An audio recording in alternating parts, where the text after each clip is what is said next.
So we bring everybody in, and for 1 month, 10 startups in one location in the same venue, living together, eating together, sleeping together. It's different quarters, but kind of spending 24 hours like immersed in the same experience. Yes.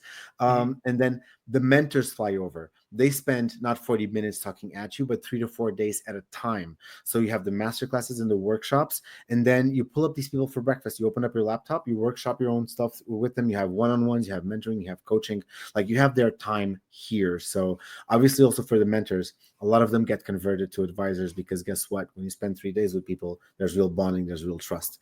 Welcome back to another episode of Bitfinex Talks. I'm your host, Ricardo Martinez, and today I'm very happy to be joined by Nelson Lopez, who is the co-founder and CEO of XFounders. Nelson, how are you today? Thank you for coming. Hey, man, nice to see you. Very glad to be here. I'm a fan. I follow what you do, so actually really cool to be on this side this time around. Thank you for having me, man. Yeah, well, thank you for coming on the show. I'm super excited to talk about what you've been up to because for those that don't know, currently, as we speak, you're in El Salvador at the moment recording an online web series, correct? That is correct. So XFounders is an accelerator. We do offline, so IRL boot camps, and naturally we take advantage of the fact that we get 10 startups, 15 plus mentors, 15 plus investors, all in one place, one location for a full month. We shoot content. So we also build a reality show series around it that's on YouTube right now. I'm happy to talk about it as well. It's not just a gimmick around, let's say, it's not us trying to kick the door in of media because there's, whatever money there, but it's an actual go-to-market strategy for our startups and for our partners. So everybody gets the first wave of acceleration during the boot camp. 6 months later, reality show comes out and it's boom, like exposure to millions of people already. So it's a go-to-market strategy for us built on top of the boot camp that we deliver for these startups. Amazing. Can you, I guess, get into the history of XFounders and how it came about and how you got involved? Yes, sir. So basically, I've been working in the areas of leadership development, building teams, organizational design, all very familiar to what acceleration looks like by default. That's what I've always done, even before I knew there was a narrative for acceleration there. I got in touch with blockchain in 2017. It's funny when you ask people why they got in love with blockchain. It's either one of three things. It's either the potential for financial gains or the technology behind blockchain or the philosophy of decentralization. For me, 100% the third one, but that's on a personal level. And then I did a bunch of stuff. Really early on, I started volunteering to like projects and founders, telling them, look, this is what I do. This is what I'm good at. Let me do this for you. So let me consult, let me advise for your project. This led to me advising for a couple of VCs and accelerators as well in the same capacity. And in the middle, I was also like global head of people and operations at Gate.io, same for 1inch. So got a good kind of experience around this Web3 world. And in 2022, if I'm not mistaken, I met the founders of XFounders Accelerator, and somebody referred me to them.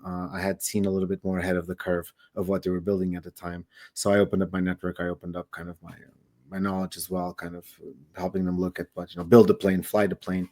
And in 2023, they invited me for the first boot camp. So I watched it happen around me because, my first reaction was, okay, here's these two kind of ambitious guys want to do an accelerator. I love the concept. So I've worked with others. So sure, I'm here to help. Then 2023 goes by. I see the bootcamp happening. So I'm like, okay, they're ambitious, but they deliver. Then a year later, they start telling me about, next one is going to be exotic location, reality show, a huge sponsor. And yeah, a year later, I see it happening. They invite me over again. I spend a whole month there. I'm the host of the reality show, no less, because I'm the type of guy, I'll say yes to everything and figure it out later.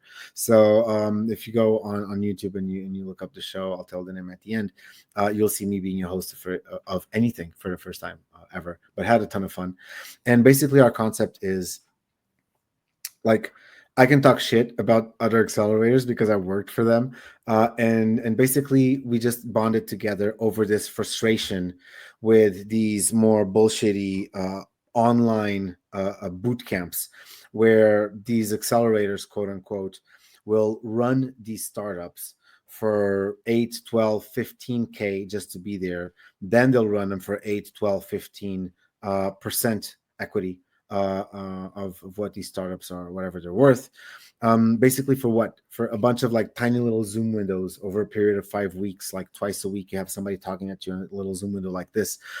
If these mentors that basically talk at you, if they forget to put a QR code on the last slide, as a startup, you don't even know how to reach them. So where's the mentorship like ongoing there? For the demo day, they'll promise you like 30 VCs there. And when you get there's like 6 people, 5 of which have their cameras off. So you don't even know if it's a decision maker that's there or a junior BD or if it's even anybody that's there. So basically it's become real easy for accelerators to to pull the blanket over these unsuspecting startups, get all the value from them, and deliver nothing in zero and just like rinse and repeat. Even worse is the accelerators that will run not streamed but pre-recorded content. They'll buy somebody's IP and then you can just like multiply this into whatever. So in They any run like case, a webinar or something. yeah, something like webinar based whatever accelerators, which is nothing. So basically we figured we do it the backbreaking way. So we bring everybody in, and for 1 month 10 startups in one location in the same venue, living together, eating together, sleeping together. It's different quarters, but kind of spending 24 hours like immersed in the same experience. Yes. And then the mentors fly over. They spend not 40 minutes talking at you, but 3 to 4 days at a time. So you have the master classes and the workshops, and then you pull up these people for breakfast. You open up your laptop, you workshop your own stuff with them. You have one-on-ones, you have mentoring, you have coaching, like you have their time here. So obviously also for the mentors, a lot of them get converted to advisors because guess what? When you spend 3 days with people, there's real bonding, there's real trust. The investors also come. They also spend 3 to 4 days or even the whole month in the boot camp doing due diligence because, it's harder to fake it or hide things if you're with an investor and he's observing like the behavior and the things you don't say rather than just a 3-minute pitch on a demo day. Yeah. Then the demo day is live and we fill the room with like 30 plus investors and there's real opportunities there. And there's like, by the time demo day comes, informed decisions can be made. So obviously our investment rate in our demo day is actually much, much higher. So we've done this in Bali. We've done this in Turkey. This year, right now, we're doing it in El Salvador, the country with the biggest Bitcoin narrative in the world. We're partnering with Starknet for this purpose. And we're bringing basically close to 10 startups from all over the world and 15 plus mentors and 50 plus investors to El Salvador to just inject this into the local ecosystem and also boost local startups. So we actually have 2 startups from the local ecosystem in our cohort. So long-winded, but this is what we do. And this is a practical example of what we're doing right now. We're doing another bootcamp in Bali in October, so a month and a half from now. And next year, we're doing 4 boot camps exactly Wow. in this model with for most of them I would say yes, reality show as well as a go-to-market strategy, as I mentioned, for all of our startups. That's amazing, man. It sounds like you guys I'm not really familiar with like the whole like startup world and like accelerator thing, but like it sounds like you guys are doing something that's very, very unique in the accelerator world, like having in-person events like this and having all the infrastructure that's necessary to like launch a project like there uh, during the workshop. Uh, like what kind of startups are you guys primarily working with? I know you personally have an interest in Web3, so there's a lot of blockchain Mhm. startups, but do you guys cover like other kinds of tech, or is it Yeah, for beyond sure. tech? Like what kind of startups are they? For sure. Yeah, Web3 has been our core so far, but we're now actually within Web3 honing in a little bit more, also exploring these connections here in El Salvador with the Bitcoin ecosystem. Aside from that, AI, gaming, PayFi, fintech. So we're actually kind of agnostic. We do want to expand in terms of what narratives we support. Historically, it's been more blockchain, that's for sure, but we're actually looking to expand and going from 1 bootcamp last year to 2 boot camps this year to 4 boot camps next year will actually allow us to do this. So we're actually kind of narrative agnostic in terms of startups. Um, Typically because we don't want to be the accelerator that runs you. I mean, it would have been shitty to stay here and like talk trash about accelerators running 12% out of the equity or diluting these startups for that much and do the same. So basically what we do is we'll take 0.5, 1, maximum 2% out of each startup, and that's it. So this actually allows for pre-Series A startups to want to come and work with us. So the average valuation in our previous bootcamps cohort was 30 mil. The highest valuated startup there was 75 mil. No 75 mil company is going to give anyone, not Techstars, not Outliers, not YC, 12% of anything. But they will give us 2 because they see the value in what we deliver. They see the value that we're not asking them for equity to have them sit on their asses at home and look at a tiny little Zoom window while they're managing multiple screens and not really getting any value from it. So for the value we deliver, these startups that would not otherwise consider acceleration fees, they do actually seek us out and they do see value in what we do. So that's also what allows us to go for this, like I would say, pre-Series A, about to like hyperscale stage startups. Since I last spoke to you, I actually spoke to one of the startups that's Hey, participating in the XFounders in El Salvador right now, who and was I'm it? probably going to be interviewing them. Can I say, like, I didn't want to like single them out, like if No, I'm one allowed to hundred say that? percent, man. All Yeah. good, all good. Good Okay. on them Yeah. I for spoke to being on Gutierrez here. from Pinto Pay. Awesome. Oh, cool. Yeah, I love the guys. They're here right now somewhere. Like, so I'm at the hotel right now. They're Okay. somewhere down there over at the workshops. I love the guys. Love Pinto Pay for sure. And feel free to single them out. I don't know if they reached out to you or you to them, but good on them for hustling and trying to be on. It's I like it. So go Pinto Pay. There you go. Yeah. No, I actually reached out to them because I heard about the project and Yeah. I was interested in the idea. So Yeah. uh, if all goes well, I'll be interviewing them in the coming weeks, and hopefully they'll be able to speak about their experience in X Founders. Awesome. I hope they do, and I'll be watching that episode as well. And I'm glad. Yeah. So let's get into this reality show aspect of the Yes, X sir. Founders Accelerator. Like, what is it? Like, explain Very what good. the objective is and what you guys are All doing. right. So you might be thinking maybe you saw similar where you take like entrepreneurs or startups, you put them on a media platform. Maybe you're thinking something like Shark Tank or Killer Whales or whatever. This is better. So the issue with Shark Tank models is that you forget the guy's name the moment he walks out the door because you've known him for 5 minutes. It's like a revolving door of just projects willing to pay 200K to be on. I understand why production of such a program would want to have like 20 per episode because that's how they make money. That's their model. And then you just have like, people doing a little bit of a performance there. But it's entertaining, but there's no connection from the audience to the startups and the founders. What we do is 10 full episodes, full length episodes, reality show format, where we give you airtime unmatched by any other format as a founder, where the audience gets to know you, your backstory, your struggles.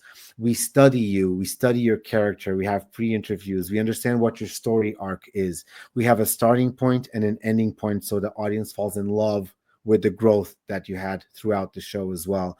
We professionally work in and to understand and highlight and boost what your core qualities are, what you need to work on. I do this work coaching one-on-one throughout the whole of the boot camp. So there's a real progression story that audience will fall in love with you as a founder and your product as well. We get not just a description of what your product is and the storyline, if you pivot, if you improve, if you review, if you get a better pitch, but also there's embedded in the show direct conversion tools for the audience to watch, from QR codes to website placement. So we give you this along 10 full episodes.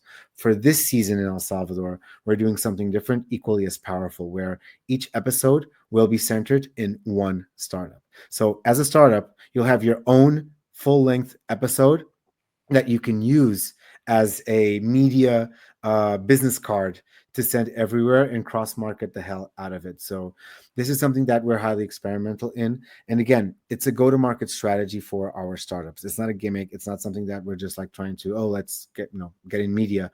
There's a purpose for this. Yes, it's not a cash cow. We're not trying to get 10 startups in per episode, not really caring what happens, not running them for 200K plus, running them for equity to be on the show, so that, or tokens, so that we can sell the tokens the moment they walk out the door, which, if you look it up, has been an issue with some of these other program formats that are around. I will leave them nameless.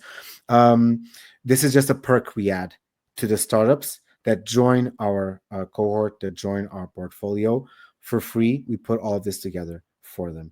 And as far as the show goes, it's now on YouTube. I think 7 out of 10 episodes came out of the first season. It's now over 2 million viewers. So it's not something as small as that, actually. So yeah, we see it as a very powerful tool for narrative building and for, like I mentioned, a go-to-market strategy for our startups. Okay, and the one that people can watch on YouTube right now is from your event that took place last year, or That is correct. Yeah, Yes. okay. What And people where can was see, that? yeah, That what was people can see on YouTube right now, it was shot in September. It was the boot camp we did in Bali, sponsored Oh, by okay. the Solana Foundation, no less. And you will see just outstanding startups there. It's on YouTube, Startup Warriors, and you can look it up, and you can just watch the first 7 episodes. They're coming out every 2 weeks, and you can watch all of the content there. That's awesome, man. I'm Yeah, going to man. check it out to Yes, be sir. sure. Yeah. I'd be And happy. I guess like my follow-up question about the reality show is, are these startups like competing with each other like for Mhm. a prize, or anything like that, or is it like not a competitive Isn't thing? life a competition? What I mean is, yes, they're competing, but honestly, the competition is within. Yeah. One of the Mm, things I don't want to get confounded with the reality show is the toxicity. Yeah. So if you want to think about it as like survival for blockchain founders, fine, but it's without the drama, without the toxicity. It's high adrenaline, and you can watch it on the show that's out now.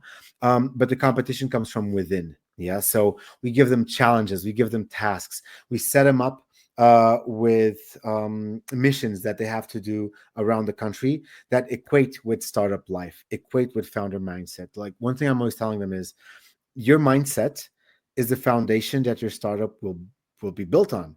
So the competition really is for self-surpassing and for self-challenging, more than in between or in amongst the startups themselves.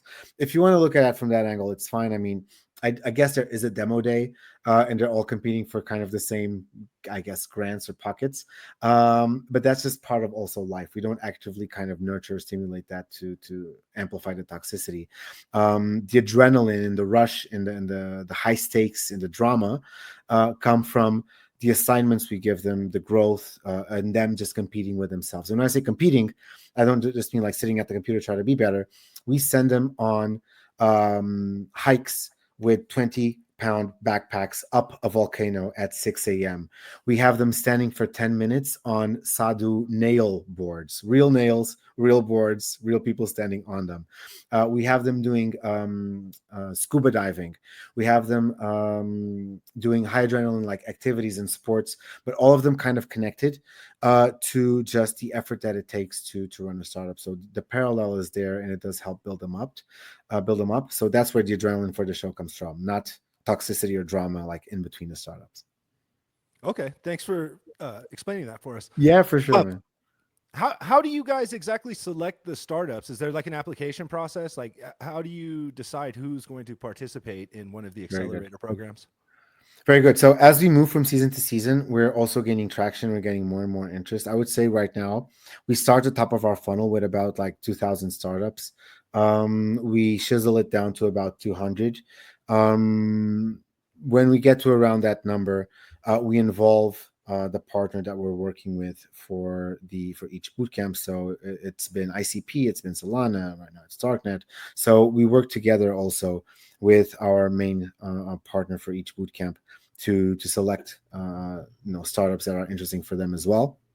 Uh, but I would say it also depends on bootcamp to bootcamp and even region to region. So, for example, for previous editions, we've had as criteria every startup needed to have 1 to 5 mil in investment already. They all had to be post revenue and either have had a token or like TGE 3 to 9 months down the line. Going to a different region, we might need to review those criteria as well. So might be 200K initial investment, might be just some sign of traction. For example, El Salvador. One of the things I love about this country, startups that make it here past the 3-year mark could easily be unicorns somewhere else. El Salvador is such an undercapitalized market that if a startup here subsides like after 3 years, they're doing it based on revenue. They're doing it based on traction. This forces the startups to try to solve problems that exist today. Whereas if you go to some overcapitalized markets like San Francisco or Dubai, what I see there is people are just throwing money at you for shit that might be a problem 7 years down the line, not today. So it's okay to maybe seemingly lower the barrier of entry when you come to a country like El Salvador, which historically doesn't have a background of rewarding venture or rewarding entrepreneurship. But the startups that do make it here, easily I could take them, drop them in Dubai, they'll be unicorns in a couple of years. So the criteria for the startups change. Most of them do reach out to us through the forums, through our social media, through our platforms, directly to me as well. We do have an application form as well. I'm happy to give you all of those details at the end of this conversation if you find it interesting.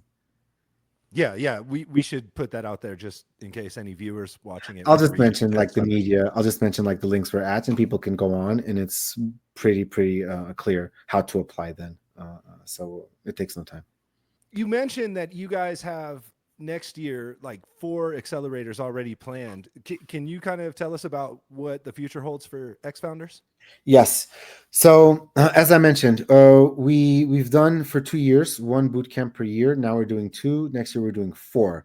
This means for us, um, very exciting times. I mean, as a startup, we can say that we're 2xing the intake of startups into our portfolio and 2xing it again. So we're basically going from 10 startups per year intake to 20 startups per year this year to 40 startups per year and then some going on and continuing to scale. So what this means for us and as an accelerator, what it means for our valuation is huge. We're also looking to change the model in which we work. You got to stay tuned for our social media as well and to updates on that. But it will just open up the funnel so much more to the class of investors we can support and to the class of startups we can connect to said investors. I'm really excited about this. It's not a pivot, but it's definitely a broadening of the services we can provide and the people we can help, which what we're here to do basically. I can't yet disclose who are the partners for the 4 boot camps for next year, but they are locked in. They are in more than one location as well. We do have repeat action in El Salvador in this ecosystem around Bitcoin as well. So yeah, happy times, man. I feel like I wake up in the morning and I don't need coffee to feel energized because really we put in work, man. Let me tell you, honestly, we could be some more like bullshit accelerator, run 20 quote unquote boot camps per year based on like webinars and still rack it in. We put in work, man. So it really feels like a reward of the work that we put in. And being here in El Salvador up until like 2 a.m., having team meetings discussing the boot camp, the accelerator, the production company. Like this is 3 companies, and we're a team of 7 people. And we're having calls and we're having meetings until 2 a.m. 5:30 a.m. We're up, we're by the gym, we're working again, we're like continuing the meeting. Like so having this hyperscaling and having the market acknowledge and recognize that they want our product makes me just super proud because now we have ecosystems coming to us saying, hey, we heard about what you're doing. Can you guys do that for us? Because we want a bootcamp by X Founders. And watching the top of our funnel grow from 20 to 200 to 2,000 startups that proactively reach out and say, hey, I want to be on this because I saw Startup Warriors. It just feels like an immense reward for all the work we put in. Yeah, it sounds like it, man. That's incredible growth that you Yes, guys sir. are having right now. Another question I have, I guess the final question probably, Yes, sir. is now that you guys are doing the event in El Salvador, like, is it disproportionately Bitcoin startups that you guys are seeing, or are there Mhm. also like Web3 startups that are being Okay. founded in El Salvador as well? Very good and very interesting question. We're taking the utmost care in segregating narratives. Okay, so El Salvador, 100% Bitcoin narrative. Um, we don't want to bring any, how the locals would name it, Web3 nonsense into the country. We're working tightly with the government as well. The Okay. first question when I sit down at any government meeting is, how can I serve you? How can I serve your narrative? Because this is happening. And it makes no sense for me to make this happen if it's not serving your purposes, your narrative, your interests at the end of the day. So El Salvador is Bitcoin only. It's and very responsibly so. They need to be that way. Bitcoin in El Salvador is about um, banking security, financial and institutional relations, government relations. It's not to be messed with by bringing some other like crypto nonsense into the conversations here. All of the communities here are very defensive of this Bitcoin only narrative, and we understand why. And the only way for us to bring this value into the country of bringing investors into like I said, like over 15 for this bootcamp, bringing over 10 startups from all over the world who want to base themselves here in El Salvador, bring all of this fresh blood into the country. I am the first gatekeeper to make sure that everybody coming in understands the agenda and understands what the narrative is. So they know what it is when they come here, and they respect and they abide by the country narrative. Because if they do, this is the best country in the world to be in if you're looking into whatever you want to do, leveraging a Bitcoin narrative.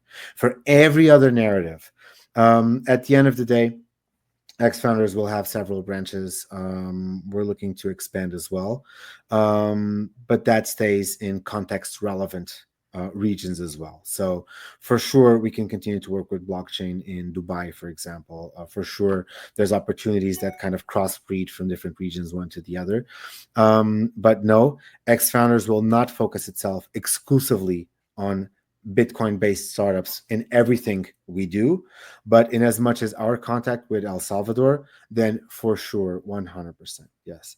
Then in as much as how much El Salvador represents, you know, a percentage of everything we're doing, this is obviously an ongoing thing. But no, XFounders is not focusing or pivoting in any way to being Bitcoin only in what we do, except the moment we land in this country and we try to be responsible about the type of interest we're bringing to this country. In that case, 100% yes. Okay. Awesome. Well, I guess the final question would be, would you mind giving out social media and website and important links like that so any viewers that may have a startup that can reach out to X Founders can do so? Absolutely. So, Twitter, X Founders Camp, LinkedIn, X Founders, website, x-founders.com, my Twitter, LCCE01. This is the basic package. Go on YouTube, Startup Warriors. That's the name of our reality show. That's when you will see all the action packed growth and learning and challenges and drama. There's people crying in there, but it's out of self surpassing. And you can go on there. You can see everything that we did in the previous season. We're doing it right now as we speak. This is the third week of the bootcamp. We're shooting it the same in El Salvador to project El Salvador, project the local ecosystem, project our partners and startups as well. So check that out and reach out to me or to X Founders through any one of the aforementioned just links and media. And we're more than happy to be here and to have a conversation, man. I'm excited. I'm a builder at the end of the day. So anybody reaches out, gives me a chance to build something and give it to you. It makes my day. So just come on over, reach out. I'm here. Well, thank you so much for coming on the show, Nelson. It was a pleasure having you on. I love you, man. I love what you're doing. I love what you put out. Super important job. And I hope to see you soon again. And everybody, stay tuned to what Ricardo is doing, man. It really matters.